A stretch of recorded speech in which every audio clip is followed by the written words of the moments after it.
የሆነ ቀልድ ቀልደሽ አስቂኝ 1000 ብር ልሸልምሽ።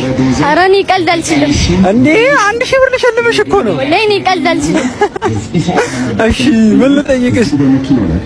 ከቀኖቹ የምትወጂው ቀን ምን ቀን ነው? ከቀኖቹ ሁሉ የምወደው ቀን ሰኞ ቀን። ሰኞ እኮ ፈረንጆች ብላክ መንዴ ምናምን የሚሉት ቀን እኮ ነው። እንዴት ወደድሽው? እኔ የምወድበት ምክንያት ረሱላችን ሰለላሁ ዐለይሂ ወሰለም የተወለዱበት ቀን ከቶ እንዴት ነው እዝነቱ የሙሽተባው ግመል ቢያለቅስ የሱ ሆድ የሚባባው ያላ ምርጡ የአርሳሎቹ አይነታው ምስኪን ድሃው ጋር ነበር ስፍራ ቦታው አልከውኒል ሙስጠፋ ሙሐመድ።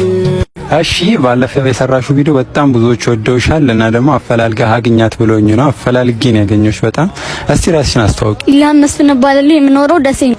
ባለፈው የሰራው ነው ቪዲዮ ላይ ማንም ሰው እኔም ሰኞ ትያለሽ ብዬ አልገመትኩም ነበረ። ግን እንዴት ሰኞ ልትይቻልሽ? ግን ያው ጁማት ያለሽ ብዬ ነበር የጠበቅኩ። የረሱላችን ሰለላሁ ዐለይሂ ወሰለም መወለድ እኮ በሙስሊሞች ላይ በጣም ትልቅ ቦታ የሚሰጠውና ለዓለም ብርሃን የፈነጠቀበት ቀን ስለሆነ ነው። ማን ነው ግን የነገረሽ እንደዛ ብሎ? አባቴ ነው። አንቺ ግን ቁርአን አልቀራሽም ማለት ነው? ኪታብ ነው? አረ ቁርአን ቀርቻለሁ፣ አክትሜ እየደገምኩ ነው። ረሱልን ተወጃቸዋለሽ እንዴ? ምን አይነት ጥያቄ ነው? አንተ ቆይ ግን እምነትክ ምንድነው?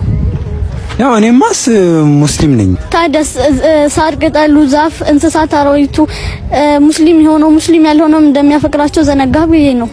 አይ እኔ ሳውቃለሁ። ያው ለህዝቡ ነበር እንድታስተላልፊልኝ። ለህዝቡ አንድ መልእክት ላስተላልፍ ትችያለሽ? አስተላልፍ። ዛሬ ማታ ወደ ቤታችሁ ሂዱና ስለ ሙሐመድ ሰለላሁ ዐለይሂ ወሰለም አንብቡ። ግን ለውጥን ካልፈራችሁ ማለት ለውጥ ይመጣል ነው?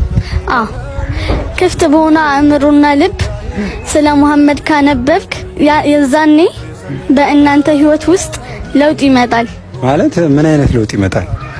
የማክበርና የማፍቀር እድል እና እውነተኛ መረጋጋትን እና ሰላም ታገኛላችሁ። አመሰግናለሁ። ቴንኪው በጣም ነው ማመሰግነው።